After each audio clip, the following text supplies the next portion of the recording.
Buenas noches. Para los que no me conocen, mi nombre es Nidia Pau Quintero. Soy la directora de este conversatorio, Democracia y Libertad, que esta noche se lleva a cabo desde la ciudad de Bakersfield, en California.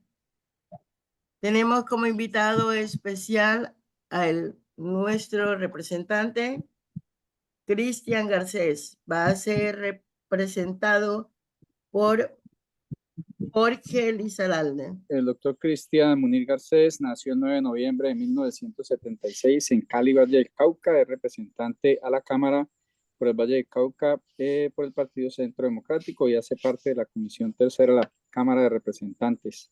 Cristian es administrador de empresas de la Universidad ICESI y especialista en gerencia social de la Universidad Javeriana de Cali. También es magíster en pensamiento estratégico y prospectiva de la Universidad Externado de Colombia. De 2001 a 2003 trabajó como coordinador de proyectos sociales y secretario general de la Comisión Vallecaucana por la Educación en la Fundación Planeta Valle, dedicada a la investigación para el mejoramiento de condiciones ambientales en Cali. Su recorrido en la política inició en el Partido Conservador cuando fue elegido concejal de Cali entre 2004 y 2007. Allí presidió el Cabildo Municipal en el último año del periodo e hizo oposición a la alcaldía de Apolinar Salcedo. Dentro del mismo partido también fue diputado de la Asamblea Departamental del Valle del Cauca e hizo oposición al entonces gobernador Juan Carlos Abadía. Mientras era diputado, Cristian oficializó su apoyo a la campaña de Andrés Felipe Arias, quien aspiraba a la presidencia por el Partido Conservador como el favorito de Álvaro Uribe en una consulta que se perdió contra Noemí Sanín. En 2011 fue director del Departamento de Planeación de la Gobernación del Valle del Cauca el gobernador Francisco Lorido, cargo que también desempeñó en 2014 para el gobernador Weimar Delgado, creo que también del Partido Conservador. Un año después trabajó como gerente de la Comisión Regional de Competitividad del Valle del Cauca, presidida por la Gobernación del Valle y la Cámara de Comercio de Cali a través de la Secretaría Técnica. Es seguidor del expresidente Álvaro Uribe desde que se lanzó por primera vez a la presidencia en el año 2002. Cristian dejó el Partido Conservador cuando empezó a apoyar al entonces presidente Juan Manuel Santos. Fue allí cuando decidió renunciar a su cargo como secretario de Planeación del Valle del Cauca. Llegó al Centro Democrático en 2015 cuando se lanzó como candidato independiente a la gobernación del Valle bajo el movimiento político Despierta Valle, que contó con el apoyo del expresidente Álvaro Uribe y la ex vicepresidenta Marta Lucía Ramírez. Aunque sacó más de 357,000 votos, no alcanzó para ganarle a la baronesa del Valle, la actual gobernadora Dilian Francisca Toro. Durante el plebiscito de 2016 lideró el Comité de Ciudadanos del Valle por el no. En ese departamento ganó el sí con una diferencia de 59,092 votos con respecto al no. En diciembre del 2016, el Consejo Nacional Electoral le abrió una investigación debido a la administración parcial de los recursos durante la campaña de la gobernación del Valle a través de la cuenta única bancaria de Garcés. Sin embargo, la investigación fue archivada por vencimiento de términos. En 2018, Cristian fue elegido como representante de la Cámara del Valle del Cauca por el Partido Centro Democrático en una controvertida electoral, en una contienda electoral en la que obtuvo 42,000 votos y quedó como el representante uribista más votado del Valle del Cauca. Fue integrante de la Comisión Tercera y vocero de la bancada del Centro Democrático en la Cámara de Representantes. La seguridad y la generación de ingreso y empleo fueron sus banderas. En ese mismo año, Uribe le propuso a Garcés dejar la Cámara para lanzarse como aspirante a la alcaldía de Cali. Sin embargo, Cristian rechazó esta propuesta.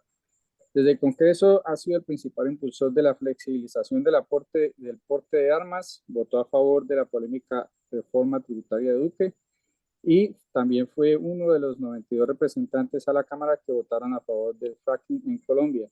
Pese a ser bancada de gobierno, señaló la ineficiencia de Duque en las garantías para el sector empresarial durante el paro nacional. En 2022, Cristian fue reelegido como representante con 52,000 votos. Desde la Cámara ha sido uno de los congresistas en oposición al presidente Gustavo Petro. En agosto de este año, 2023, denunció al mandatario ante la Comisión de Acusaciones del Congreso por las presuntas irregularidades en la financiación de la campaña presidencial, que no son tan presuntas, cabe aclarar. Y a finales de este mismo mes también radicó una proposición para que Petro se realizaron una serie de exámenes de salud que ratificaran que estaba en condiciones adecuadas para continuar en su cargo. Sin embargo, la ley ni la Constitución obliga a Petro a hacerlo. No, yo pues simplemente en la vida pública uno tiene momentos sumamente difíciles en su ejercicio y tal vez quisiera recordar algunos. Pues he sido un político que ha estado dispuesto a defender siempre los principios y el bien general. Por eso cuando fui concejal de Cali, cuando fui diputado, ahora que está el gobierno de Petro, pues asumo la posición de oposición al gobierno con todas las implicaciones que eso tiene, no solamente en seguridad cuando uno lucha contra la corrupción como lo he hecho, sino que además pues tiene unos costos en el liderazgo del proceso que uno lidera, porque obviamente en este caso, por ejemplo, en el gobierno de Gustavo Petro, no tengo una sola persona cercana a nuestro grupo político, de nuestro movimiento, trabajando en el gobierno, y eso es muy doloroso. Y lo mismo he hecho pues en los otros momentos donde he sido opositor, mientras hay políticos que se venden por puestos, por contratos, y eso es parte del problema que tiene nuestro país de corrupción y de falta de ideología a la hora de actuar en los temas públicos. También me ha tocado tomar decisiones dolorosas. Yo sí estaba en la campaña de Andrés Felipe Arias, pero me retiré de la campaña faltando 15 días para las, em, las elecciones, de esa consulta que hubo, porque aparecieron pues los escándalos y las situaciones que él vivió, y no me arrepiento de haberme retirado, pero sí soy un convencido de que la justicia actuó de una manera radical, sumamente dura con Andrés Felipe Arias. Él nunca se le pudo demostrar, yo estoy seguro que no se robó un solo peso, y meterle 19 años de cárcel a una persona porque definió unas políticas que además se hacían en el pasado, y que sí hubo fraudes y sí hubo corrupción, pero se demostró que fue personas que manipularon documentos, que dividieron tierras para acceder a dos subsidios al mismo tiempo. En fin, esa no es la historia de la reunión de hoy, pero sí tuve la entereza de retirarme de la campaña de él, y me dolió también ya cuando vi esa exagerada sanción que recibió de 19 años de cárcel. Debió haber recibido unas sanciones disciplinarias con años de sanción para no ejercer cargos públicos por sus políticas que tuvieron equivocaciones, pero no pues esta cosa tan horrible que le, que le sucedió. Y bueno, estamos ya hoy en la lucha pues de oposición al gobierno de Gustavo Petro, como creo que la mayoría de ustedes saben. No es fácil esta tarea. Estamos hoy continuando con esta posición de buscar la verdad, de contradecir tantos propuestas inconvenientes que tiene el gobierno de Gustavo Petro. Yo estoy en la comisión tercera. Comisión tercera es la que aprueba los impuestos, la que aprueba el Plan Nacional de Desarrollo, le hace seguimiento, el presupuesto y le hace seguimiento. Y ahí estamos. Hoy, en estos momentos, estoy enfrentando un presupuesto del 2025 que presentó el gobierno de Gustavo Petro, desfinanciado, irreal, como el que se aprobó y que se está en ejecución, y que estuvimos en contra del monto. Pues otra vez vuelven a inflar el presupuesto con un monto de 523 billones de pesos, que eso no se va a lograr alcanzar. Pero este gobierno pues vive en sus constelaciones, en sus discursos populistas, y que no están realmente aterrizados a la realidad pues, del país. Estamos también entonces con el problema de una posible reforma tributaria para financiar el presupuesto que han presentado, y nos estamos oponiendo también a ese proceso. Esperamos lograr detener esa reforma tributaria, y además están queriendo presentar un proyecto de ley de inversiones forzosas donde obligan a los colombianos a entregarle al gobierno los ahorros que están en los bancos y el gobierno utilizarlos para diferentes sectores, programas, con el compromiso de devolver la plata. Eso generando unas implicaciones que podemos hablar de ellas si quieren ahora en detalle. Todos estos temas pasan es por mi comisión tercera de Asuntos Económicos y ahí estaremos pues dando la batalla de manera permanente. He estado también muy metido en los temas no solamente económicos, sino en los temas de seguridad de mi país, donde hay un deterioro claro de la seguridad. También podemos hablar de esto, pero la verdad esto es una inercia que viene de los acuerdos de La Habana. El presidente Duque tuvo muchos problemas después de los acuerdos de La Habana, fuera de la pandemia y la crisis económica que vino con ella.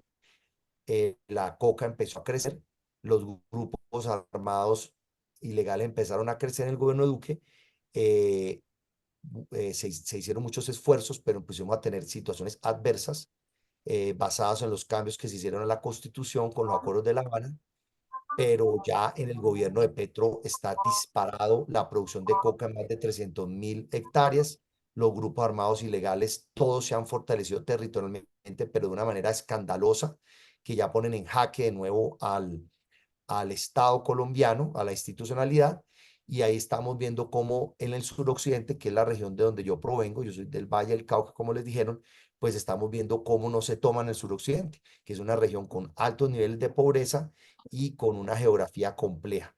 Vamos a ver qué vamos a lograr detener, porque en el gobierno de Gustavo Petro no vamos a garantizar que las cosas mejoren, no podemos lograrlo lastimosamente. Aquí el esfuerzo todos los días que se nos deteriore menos el país o no tan rápido y se acaben estos 2 años.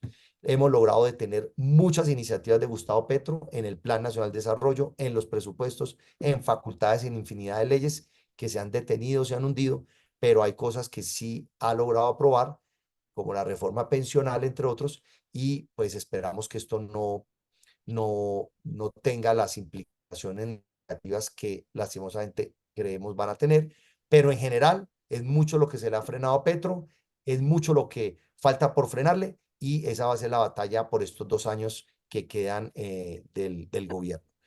Celebro que personas que viven en otros países estén muy pendientes de lo que está sucediendo y estén siempre dispuestos a colaborar y apoyar.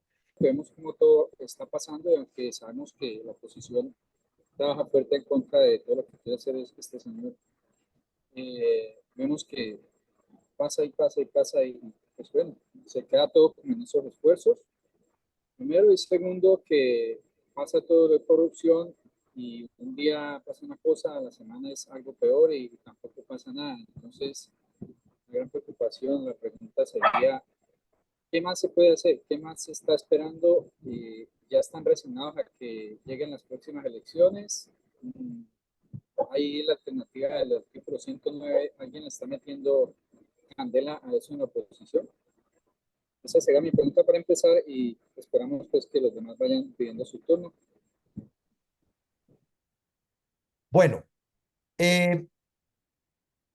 digamos que los proyectos que Petro ha logrado aprobar se han aprobado con cantidad de modificaciones, disminuyendo los impactos negativos.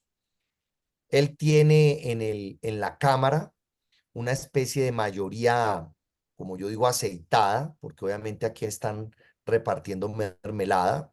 Han visto los escándalos, que también podemos hablar de ellos, de corrupción, de compra de congresistas para aprobar reformas. En el Senado tiene menos control del Senado. Por eso la importancia de nuestro trabajo en la Cámara de Representantes, denunciando, oponiéndonos, interviniendo constantemente. Doy un ejemplo, la reforma pensional la aprobaron, la aprobaron con modificaciones, pero algo importante es que dejamos constancias de irregularidades en el trámite que creemos la Corte Constitucional va a terminar actuando y en este caso tumbando la reforma pensional, porque con ella hicieron lo mismo que con el Código Electoral que acaba la Corte de tumbarlo, que había sido aprobado en el Congreso, donde en la Cámara de Representantes aprobaron todo el articulado sin discusión, lo aprobaron de un solo voto. Y además no tomaron el articulado que venía de la Comisión Séptima de la Cámara, que ya había pasado por el Senado, que había sido modificado en esa Comisión Séptima de Cámara, que lo habían publicado y que lo estamos discutiendo, sino que adoptaron el texto que se había aprobado en el Senado. Y esto lo hicieron para que al adoptar ese texto quedara igual al de la Cámara y no se tuviera que entrar a conciliación porque no habían días suficientes para esa conciliación. Eso la Corte tendría que tumbarlo porque no hubo debate y se discutió inclusive un texto que no era el que venía desde la propia Cámara, la Comisión Séptima. Entonces, fíjense que ahí lo que nosotros hacemos es intervenir, dejar las constancias y después presentar demandas hasta leyes. Yo soy uno de los que ha demandado la reforma pensional por este trámite irreglamentario y también porque además se atrevieron a gravar las pensiones, que siempre las he defendido, que es un derecho para mí adquirido y que no pueden ponerle un impuesto como lo hicieron, donde las pensiones de más de cerca de 4.600.000 a las mesadas tienen que ponerlas como si fuera un ingreso en la renta, entonces quedan grabados en renta. Eso pues no estoy de acuerdo con eso. El gobierno dice que lo va a solucionar, pero así quedó aprobado el texto. Precisamente eso se había corregido en la Comisión Séptima de la Cámara. En el Senado sí se había aprobado así de mal. Entonces, digamos que ese es un ejemplo de cómo nosotros intervenimos y a veces somos minoría, pero logramos grandes cambios en las leyes o inclusive tumbar leyes. En el caso de cómo está la oposición, la oposición básicamente, pues bueno, Centro Democrático fue el primer partido en declararse en oposición, se ha mantenido esa línea. Después, Cambio Radical, que era independiente, se declaró en oposición. Y eso ha sido importante porque ese es otro partido que tiene un buen número de representantes en la Cámara. Entonces, esos son los dos bloques grandes de oposición. Y ahí ya tenemos unos congresistas en la U, unos congresistas en el Partido Conservador, unos poquitos en el Partido Liberal y unos pocos en el partido de la U, que son opositores. Ahora en el verde pues se ha dividido y hay unos poquitos que arrepentidos que votaron por Petro en campaña, que ahora sobre todo unas mujeres, se han declarado como una especie de opositoras, aunque el Partido Verde está declarado formalmente como un partido de gobierno, ¿no? Entonces, son unas aguas que se mueven cada plenaria para un lado y para el otro. No es fácil, pero nosotros estamos como partido siempre firmes en oposición al gobierno de Gustavo Petro. Y pues estamos también en conversaciones para ver cómo hacia adelante nos vamos uniendo hacia el 2026. Me salió algo de lo que usted dijo sobre cuando la Corte Constitucional tumba las leyes que han sido aprobadas con irregularidades. Yo no sé sobre el tema, esos que aprueban esa ley, ¿tienen algún tipo de sanción por aprobar algo con una irregularidad o eso se queda así? No, las interpretaciones jurídicas de los congresistas están protegidas. El voto del congresista, ¿cómo es que se dice? Es inviolable. O sea, un congresista no puede ser juzgado por la forma en que votó. Inclusive puede equivocar jurídicamente, votar contra la Constitución, no puede ser sancionado. Pero lo que, bueno, que haya corrupción, ¿no? A menos de que pues reciba plata o algo, una prebenda por votar, eso sí es un delito a la hora de votar, pero no por votar y tener equivocaciones jurídicas, pues, puede ser juzgado un congresista. El 109, en el caso de nosotros, Centro Democrático, hemos expresado que debe ser juzgado el presidente Gustavo Petro frente a las pruebas que se han recopilado de la violación de los topes de la campaña y especialmente por el informe del Consejo Nacional Electoral, que ojalá fuera del informe pues sea ya aprobada por ¿cómo se dice esto? El Consejo en pleno de estas irregularidades, porque es el Consejo Nacional Electoral, digamos, la autoridad en términos de elecciones. Esto no quiere decir que el Congreso no pudiera avanzar rápido en el juzgamiento a Petro. Centro Democrático tiene 4 congresistas. Somos el partido que más denuncias ha metido contra Gustavo Petro por la violación de topes en relación con el artículo 109, un juicio político, y también se han metido denuncias penales, ¿no? Porque ahí se han cometido delitos penales. Entonces también debe hacérsele, por otro lado, paralelamente, la investigación penal al presidente Petro. Pues no se ha caído el presidente en Colombia a través de la comisión de acusaciones, pero estamos presionando duro para que por lo menos esto llegue a plenaria de Cámara y ahí se haga el debate con los representantes y bueno, y ojalá llegara pues al Senado, pero muy difícil. Para mí Petro o el gobierno tiene comprado la comisión de acusaciones. Han salido varios de ellos salpicados en estos escándalos de corrupción de los carrotanques, de la unidad de riesgo y otras cosas pues que se han ventilado por la opinión pública. Entonces ahí vamos en este proceso. Hay congresistas de otros partidos que también han hablado del juicio político, tal vez algunos de cambio radical especialmente. Las inversiones forzosas. Ahora se inventó que probablemente va a aumentar el 4 por mil que dijo que iba a quitar al 5 por mil. ¿Usted cómo ve eso? Andan buscando dinero por todos lados, desesperados. No saben cómo sacárselo a uno, pero él anda desperdiciando dinero con los bandidos de Colombia, dándole de a millón a cada muchacho de la primera línea. Entonces, Claro, sí, representante. claro, Señor. tenemos el problema que pues ellos han tratado de desarrollar diferentes estrategias como lo hizo en su momento Chávez, ¿no? Yo fui en la reelección de Chávez, fui enviado como observador internacional. Y yo lo que puedo decir es que afortunadamente al presidente Gustavo Petro pues no le ha salido bien varias de sus estrategias y esto es lo que nos llena de optimismo en que pues no continúe su gobierno a partir del 2026. Por ejemplo, él ha manoseado a la policía y al ejército, ha aumentado beneficios como lo hizo Chávez en su momento, pero la diferencia es que Petro ha golpeado la autoestima de nuestros soldados y de nuestros policías. Entonces, al interior de las Fuerzas Armadas, él podrá comprar algunos, pero no tiene el respaldo de las Fuerzas Armadas, afortunadamente. Hoy no lo tiene, ¿no? Eh, por ejemplo, él sale igual que Chávez con un montón de subsidios y de dinero que buscan enviar directamente a los ciudadanos para comprar esas conciencias.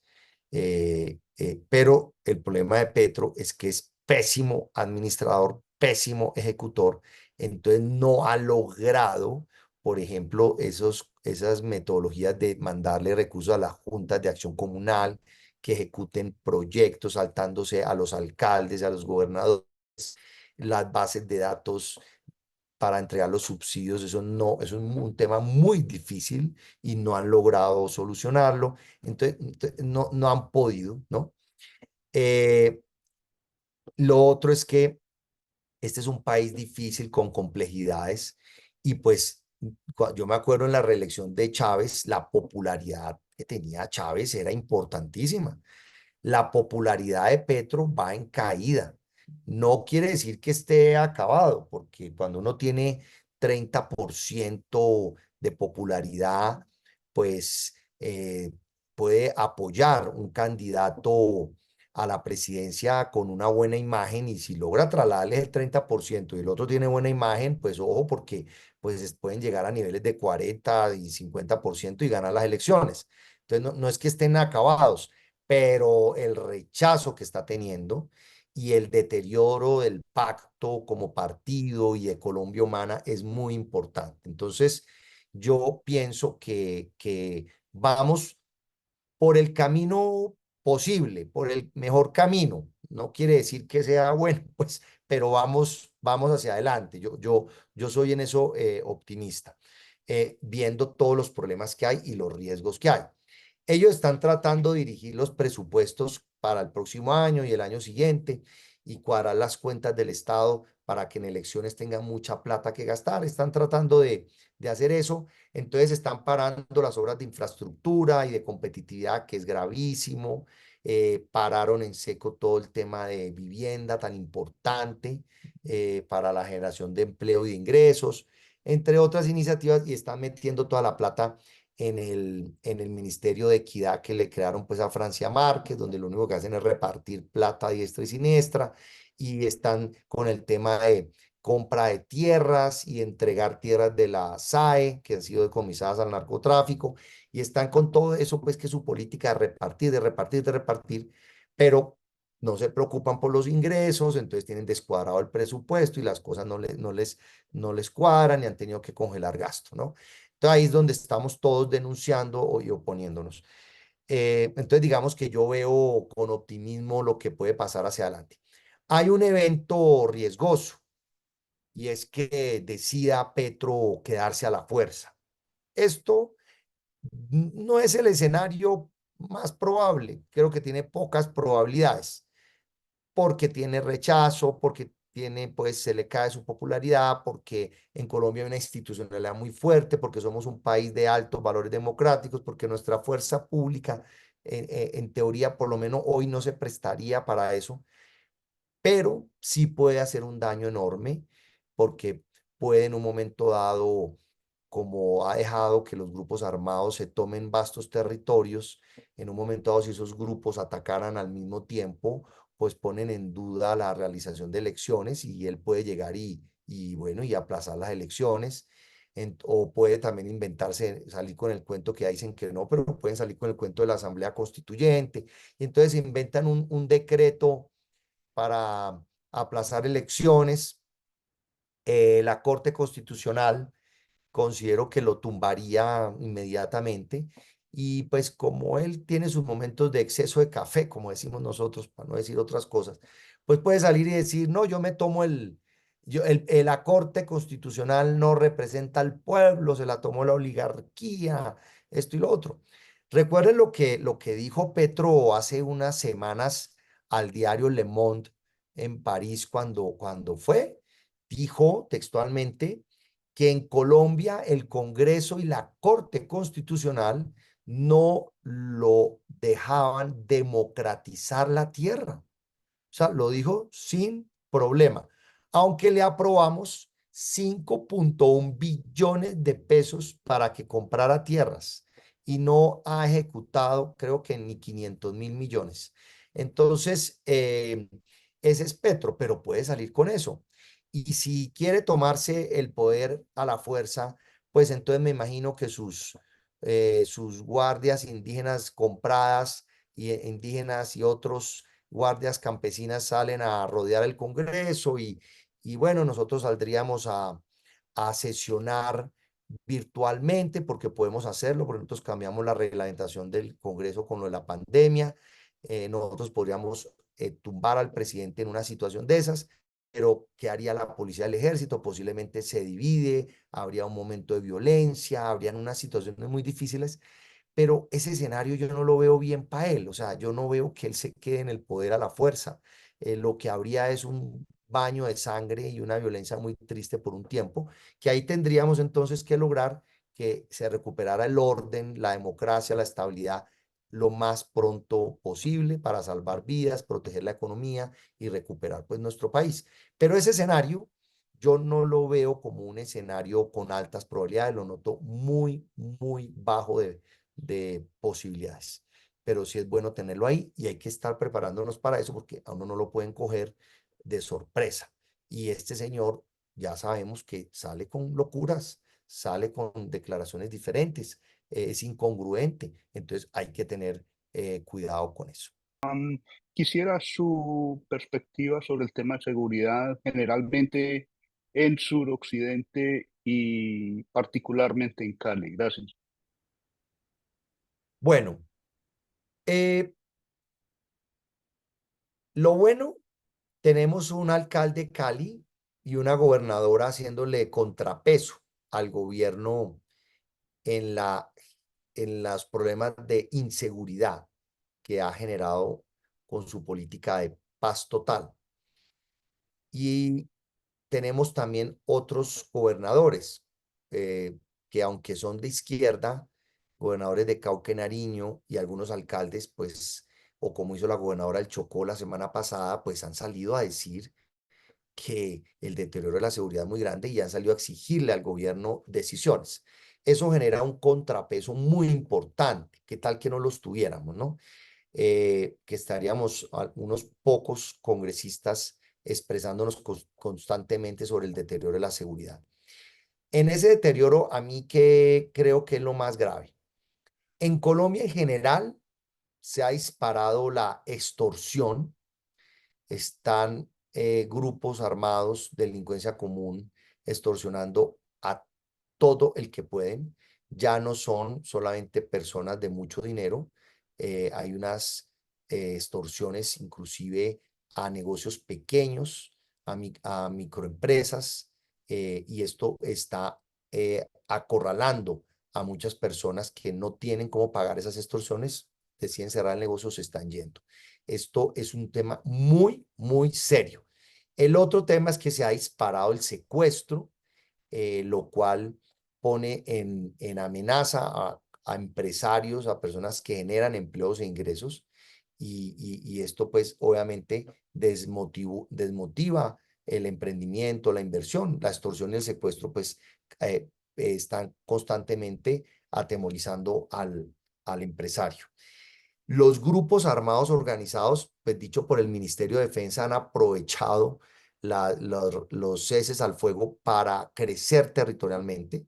En el caso del Valle del Cauca, tenemos la situación de Jamundí, donde pues por primera vez yo siento que tenemos un municipio donde hay un grupo armado que está enfrentando la institucionalidad y la fuerza pública.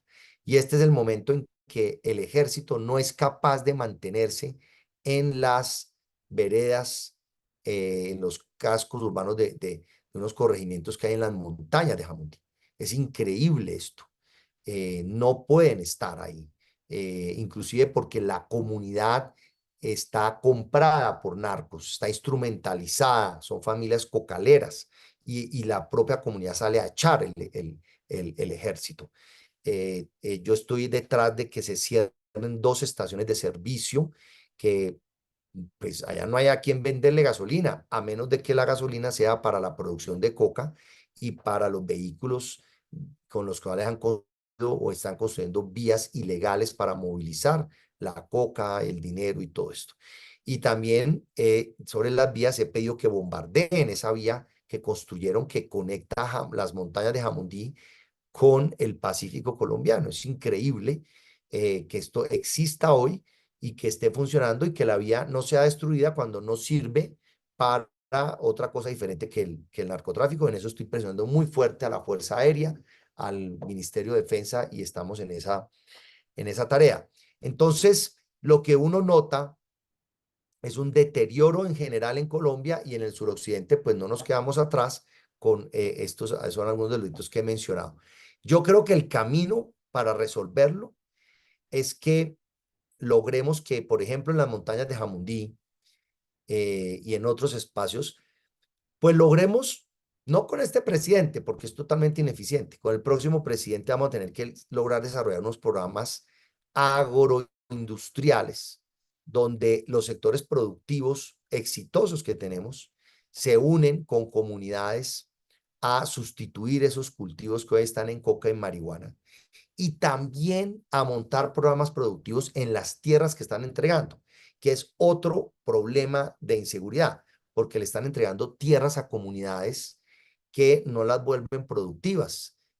Simplemente el modelo indígena es desastroso para generar agricultura exitosa, sostenible. Entonces, esas tierras tenemos que ponerlas a producir y pues hay tierras así, vastas tierras en el Cauca y algunas terrenos están siendo comprados en el Valle del Cauca, donde hay que tener también cuidado con eso.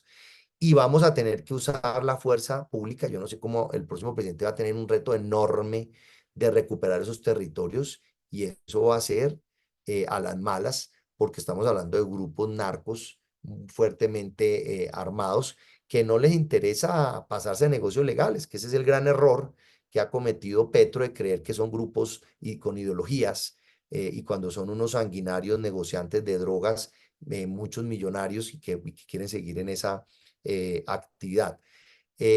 Tenemos otro problema que es, para mí pues un problema relacionado también con la falta de autoridad y es lo de los bloqueos, ¿no? Presenté un proyecto de ley para que las vías puedan ser declaradas de prioridad estratégica y el Ministerio del Interior y el Ministerio de Defensa tengan unas horas definidas para dialogar y para desbloquear, si es el caso, hacerlo a la fuerza, y unos textos donde presiona que el gobierno tendría, el Estado colombiano tendría que responder por los daños económicos cuando un bloqueo se mantiene en una vía declarada de prioridad estratégica.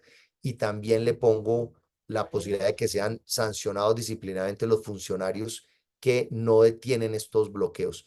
Esos son algunos de los puntos que toco en este proyecto de ley que busca evitar los bloqueos que están también entonces deteriorando la economía en el suroccidente, que se nos está volviendo ya paisaje, o sea, nos está volviendo normal que alguien esté bloqueando una vía como la Panamericana, que es nada menos y nada más que una vía que conecta desde Alaska en Estados Unidos hasta Argentina, que solamente tiene un tramo en el Darién de 130 kilómetros que no tiene conexión, pero es una gran vía de conexión para el comercio no solamente nacional, sino internacional. Entonces ahí vamos a generar ese debate también, estamos trabajando en eso.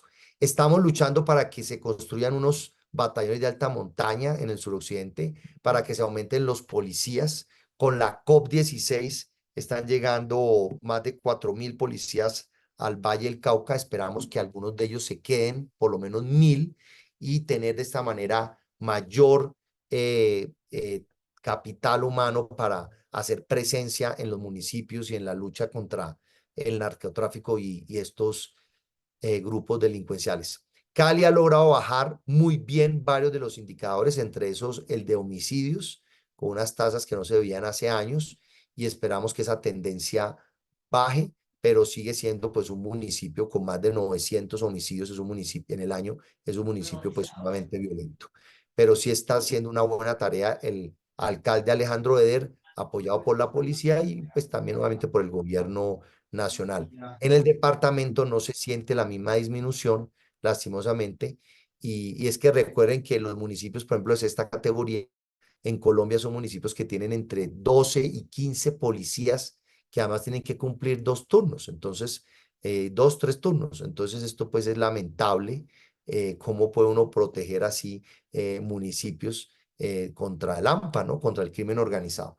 Pero bueno, ahí estamos como en la lucha y ahí he comentado varias de las iniciativas que están desarrollando para poder mejorar la seguridad en el suroccidente, sabiendo que con este gobierno no se puede esperar mucho.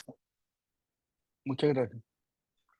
Respecto al tema de cómo se maneja la mermelada allá dentro del Congreso y la Cámara para aprobarle las reformas a Petro. En uno de sus apartes, usted decía que eso era como un delito, ¿cierto? Eso sí, no era permitido. Pero entonces la pregunta es, ¿por qué se sigue presentando y por qué cada vez eso toma más fuerza, inclusive pues tomando sus mismas palabras? ¿Por qué sigue pasando y por qué eso como tal no se denuncia de manera fuerte y categórica? Ahora, adicional, ¿qué piensa usted de eso que está haciendo el Viceministerio de Defensa con esos contratos para atender excombatientes de las FARC en el hospital militar, y aparte de eso, las familias que piensa traer por allá de Líbano con sus padres, esos niños con sus padres para ser atendidos también en el hospital militar. Muchas gracias.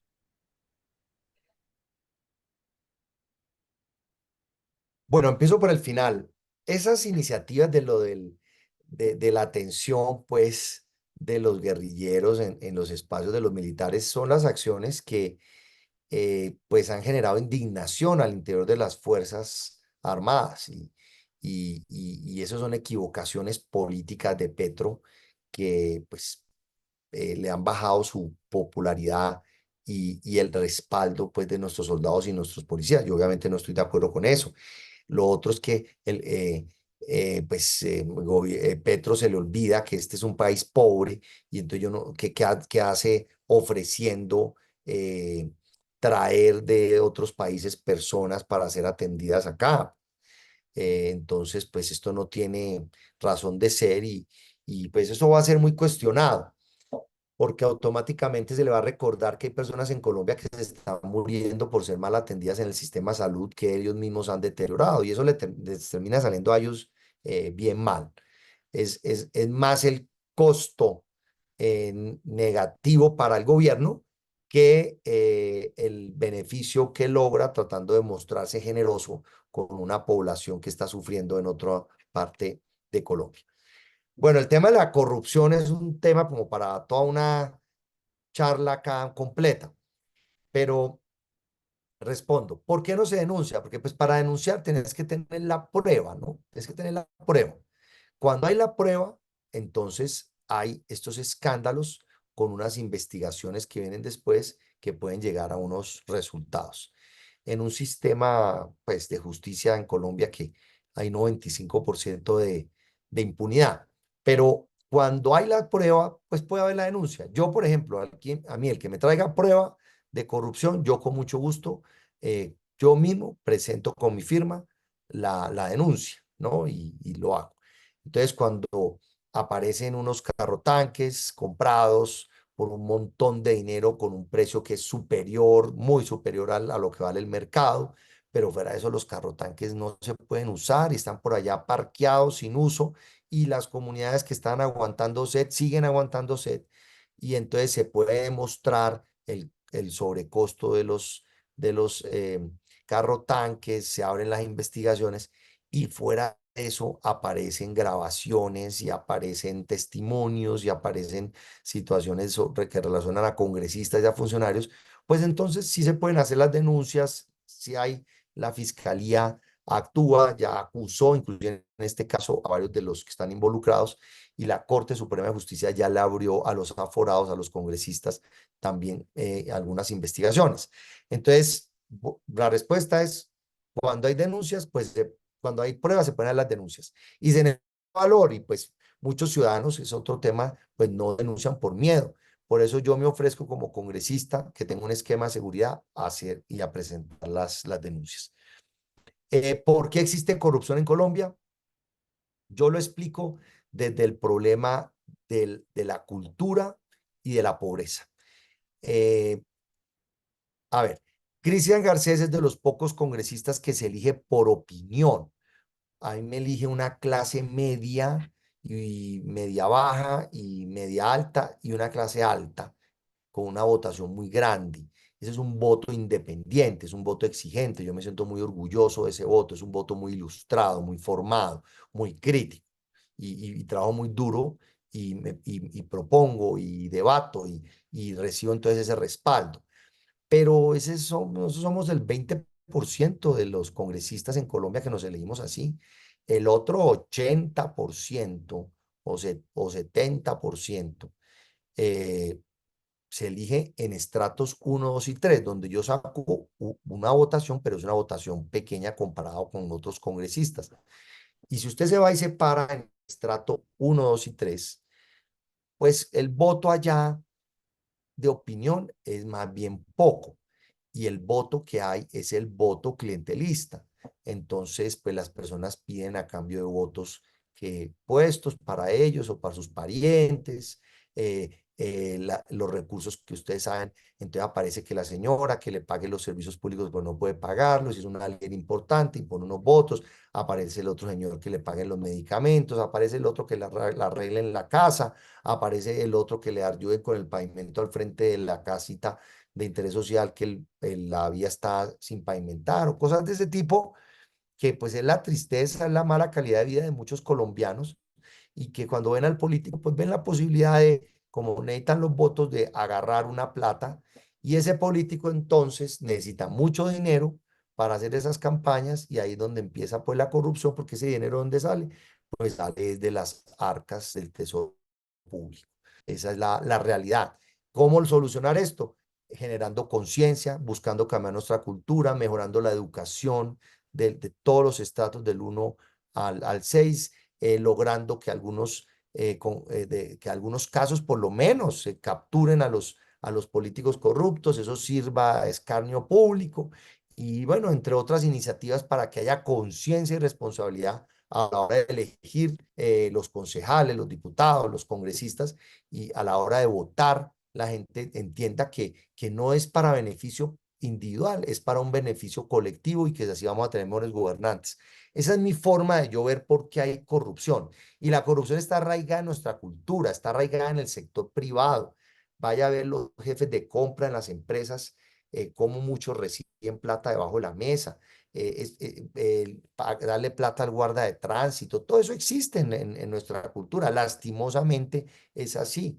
Muchos están en la informalidad porque están obligados a estar en la informalidad, porque su microempresa no les da para formalizarse, pero hay otros que están en la informalidad porque no quieren pagar impuestos. Y eso también es corrupción para mí, evadir impuestos. Y con la excusa es que se lo roban, pues sí, pero usted también se está quedando con la plata del Estado, también se la está robando usted.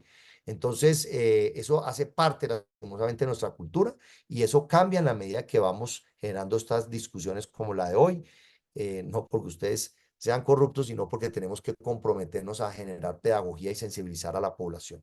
Está llevando la batalla contra el tema del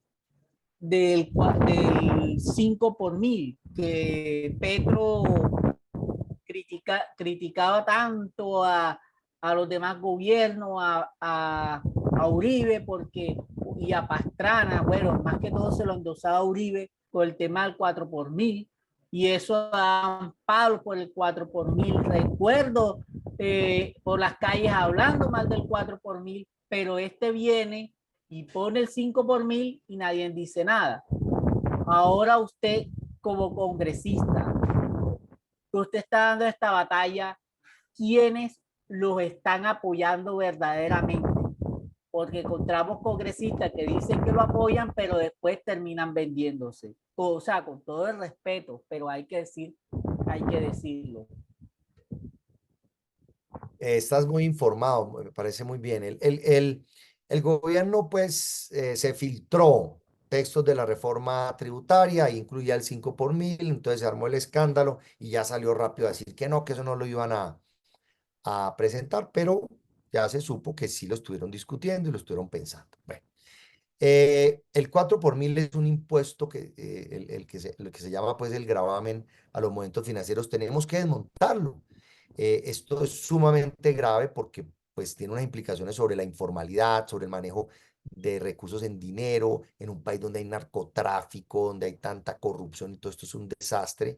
Y por el otro lado, pues las personas por ahorrarse esos pesos no se formalizan, no utilizan el sistema bancario, entonces no aprovechan los beneficios de un sistema bancario, como es un apalancamiento con un préstamo, entre otras situaciones. Entonces es un desastre, esto es un tributo antitécnico y hay que acabarlo.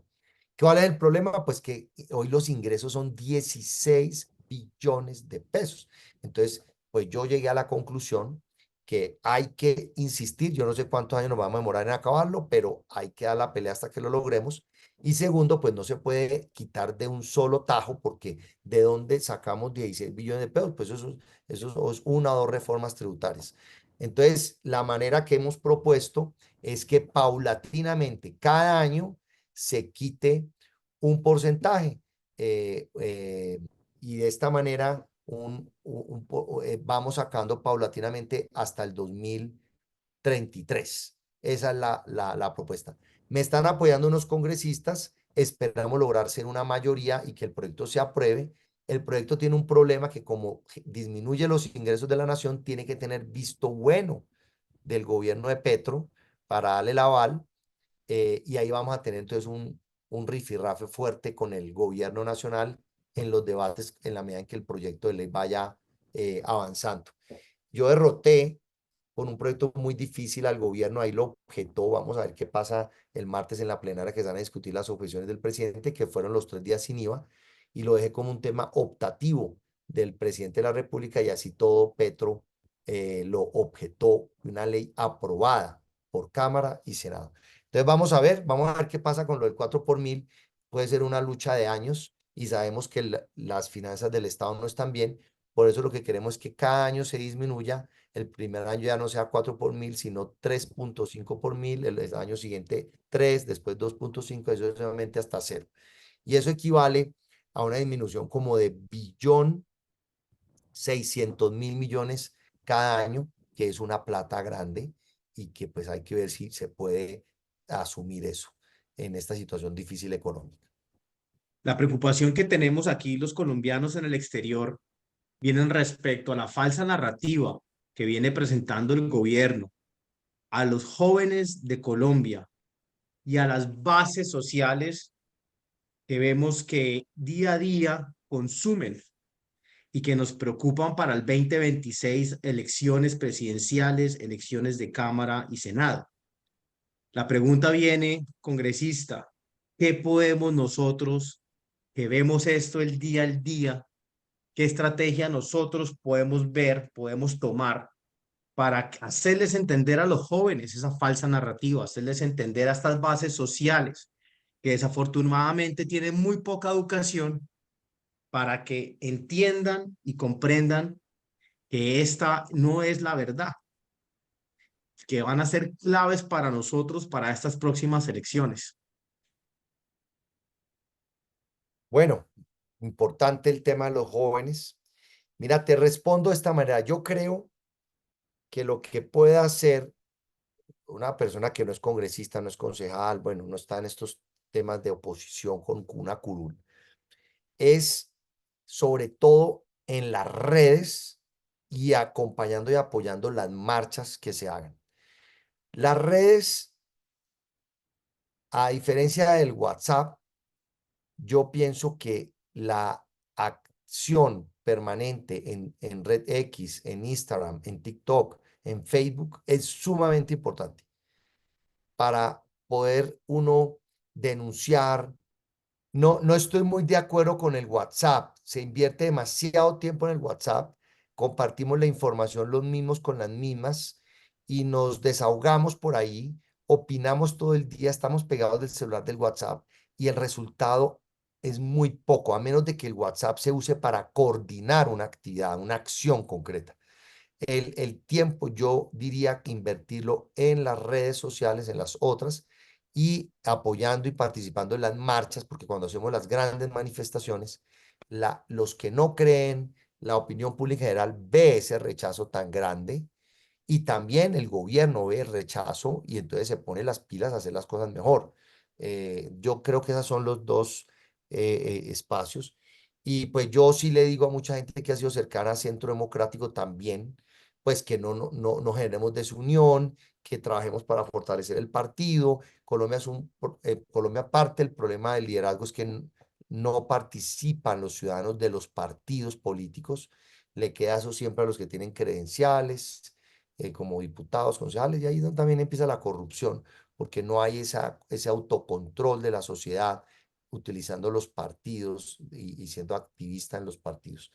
Esa sería pues mi respuesta a la pregunta, y todo lo que se hace por redes y por marchas, en mi concepto, es sumamente importante. Estuve en el plantón para Provida y ustedes saben que el clima de Barranquilla es un clima intenso. Qué importante.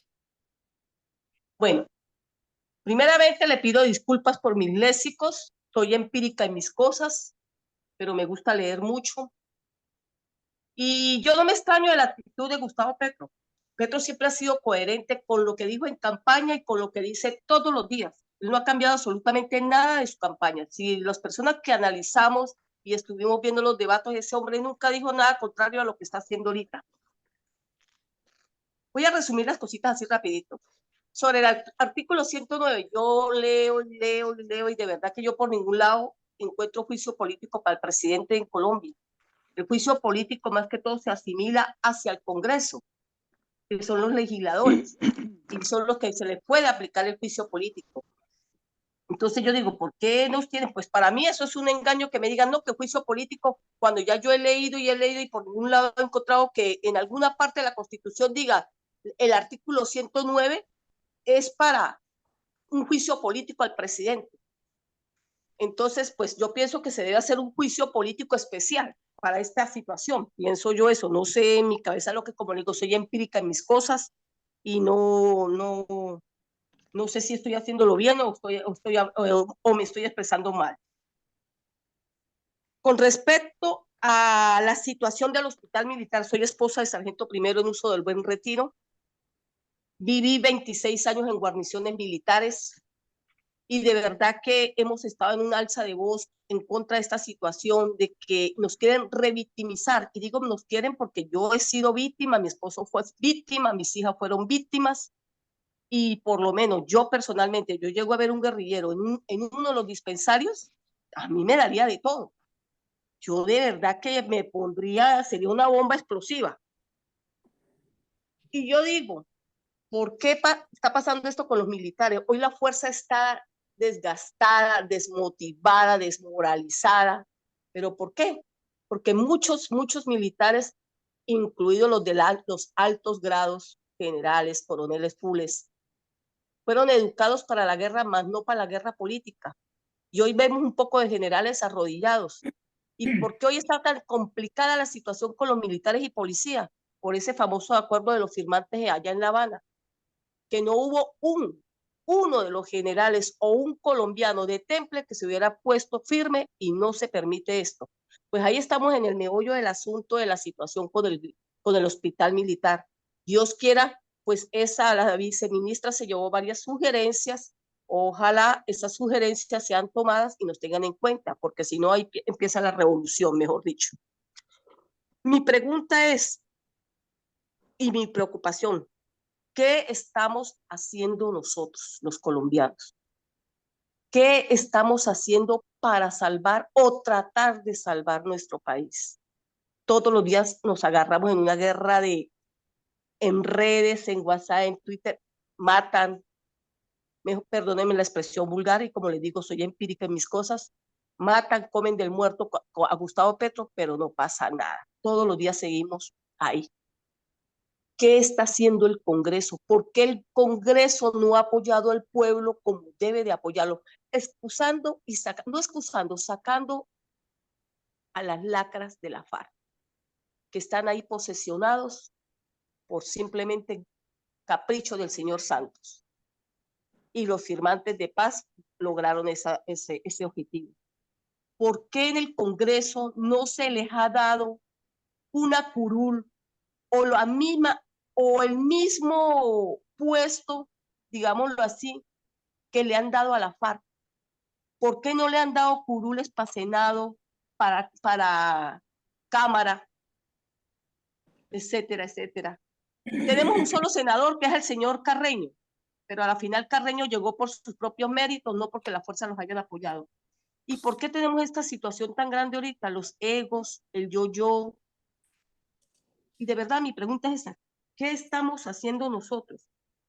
Nosotros no estamos haciendo absolutamente nada por esto, por esta situación. Todos los días nos pasa algo y sabemos, porque los que estamos conscientes, los activistas, porque yo soy muy activista y soy activista de corazón, los activistas que estamos en esto, sabemos que ese hombre ha sido elocuente con todo, pero pregunto, ¿dónde está el resto para apoyarnos entre todos y decir, bueno, ya no más, este tipo no lo podemos dejar seguir más? Sino que nos colocan una talanquera y ahí llegamos, hasta ahí llegamos, y ahí nos paramos, y no pasó nada. Entonces, esa es mi pregunta, mi señor. A ver, en este caso, yo sí creo, estoy de acuerdo en que son más bien pocos los que están haciendo algo, ¿no? Entonces, es tarea de nosotros evaluar qué estamos haciendo, qué podemos hacer, en qué puedo ser yo efectivo y hacerlo. Y motivar a otros a que lo hagan.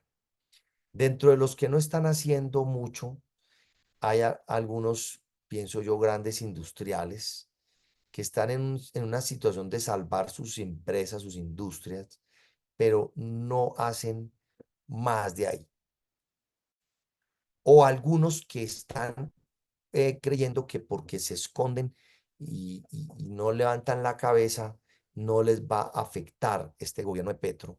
Y entonces se han quedado callados sin importar que en cualquier cadena productiva está atacando Petro algunos de los eslabones de esa cadena productiva, pero como a mí no como no están metiendo conmigo, entonces yo me quedo callado. Eso puede estar pasando. Doy un ejemplo. Se lo dije a algunas clínicas que me invitaron a una reunión. No, que es que intervinieron varias EPS y entonces el gobierno ahora está atrasando los pagos y ahora nosotros facturando y gastando. Y resulta que antes nos pagaba una EPS privada, ahora es una EPS intervenida y no nos está llegando el dinero y ta, ta, ta, ta, ta. Y yo les dije, ¿y dónde estaban ustedes cuando el gobierno empezó a atacar las EPS? ¿Dónde estaban las clínicas? ¿Dónde están los empleados de ustedes? En las marchas, ¿cuántas personas de bata, de médico, han salido a marchar? Muy pocas. Y les están acabando el sistema de salud. Ya ahora se dieron cuenta, pero ya muy tarde, porque pues el gobierno, aunque se hundió la reforma a la salud, ha estado con el manejo que tiene las facultades de ley, entre otras, pues los presupuestos, pues ha estado marchitando las EPS. Y yo les dije, ustedes no han hecho nada. No, es que yo he perdido plata, mucha. ¿Y a vos qué te representa perder un poquito más, pero esa plata invertirla en algo que sirva para el debate? Pagar un influenciador, pagar una pauta en un medio informando lo que está pasando. Cualquier cosa se puede hacer. Entonces yo doy un ejemplo y yo sí creo que necesitamos más personas comprometidas ejecutando todas estas acciones y ejemplos que yo les he puesto de cosas que se pueden hacer, porque este país tiene más de 50 millones de habitantes y se está empobreciendo. Entonces, ¿dónde están todos? Esto es algo claro. Y vuelvo y les repito, lo mejor es uno definir una acción y sacarla adelante. Las opiniones en los chats poco sirven. Poco sirven porque los que están en esos chats donde uno está ya están convencidos de que Petro es inconveniente. No hay que convencerlos.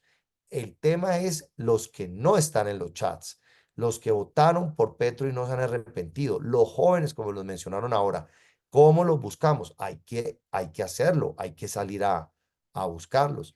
En las elecciones pasadas en Cali, nosotros logramos ediles, habían 13 ediles, no más de juntas administradoras locales. Logramos pasar de 13 ediles a 43 ediles.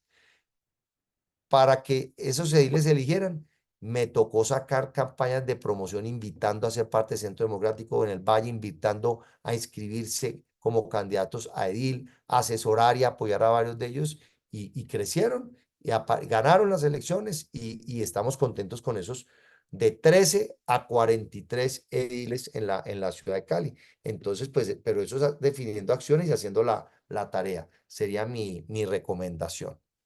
Muchas gracias por su compañía y por la gran acción que ustedes están adelantando ahí en el Congreso, a pesar de ser una minoría.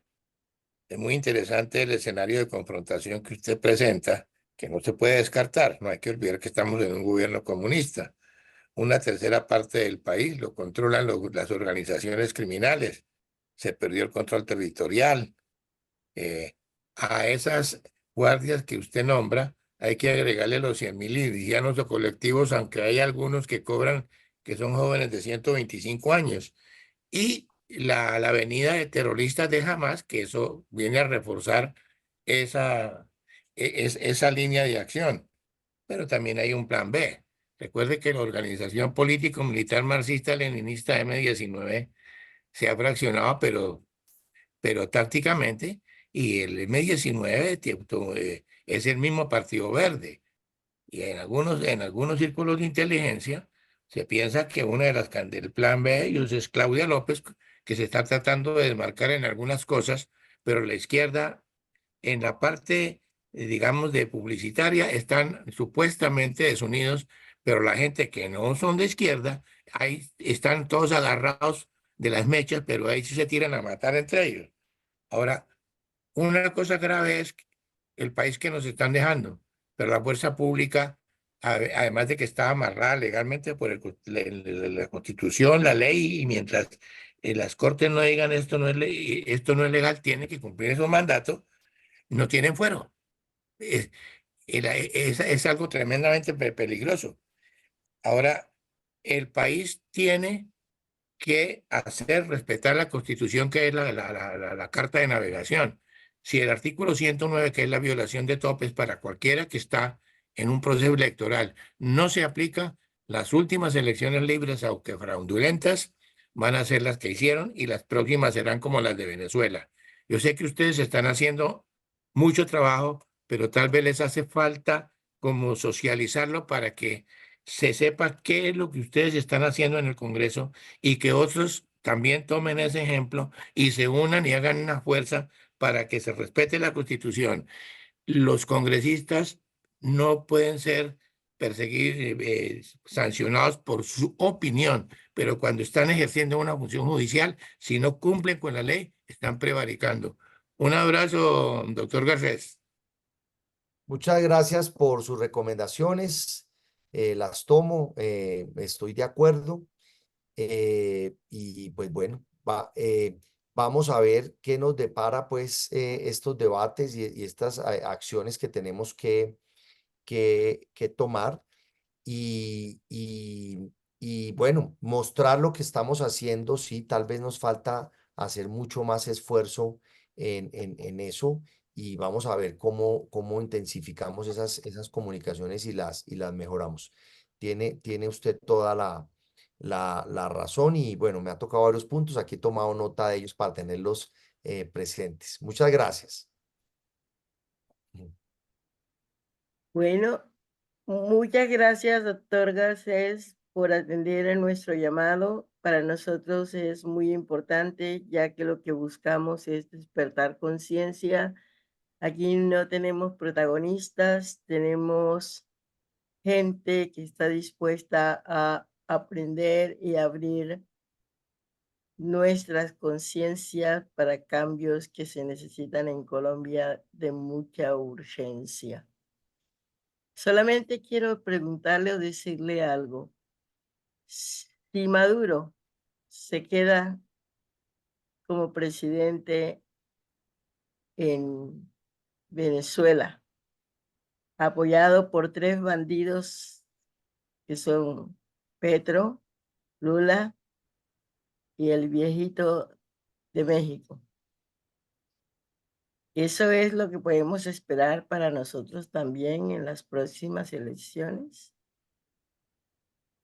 Se me olvidó responder el tema de Claudia López. Voy a decir un comentario rápido antes de responderte, Nidia.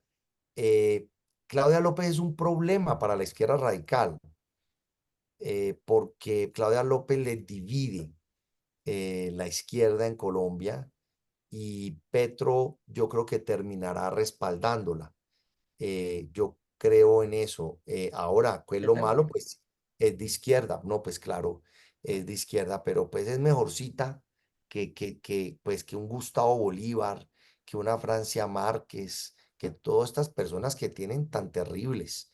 Entonces, lo que hay que pensar es que Claudia López posiblemente logra recoger toda la izquierda y pasar a la segunda vuelta.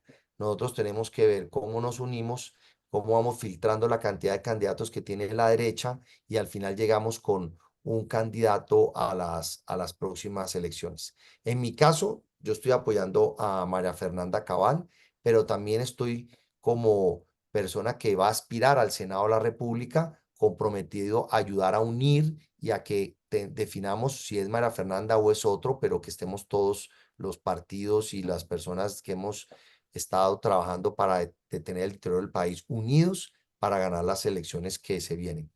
Y respondiendo la pregunta que me hace Nidia, yo pues lo que dije, ¿no?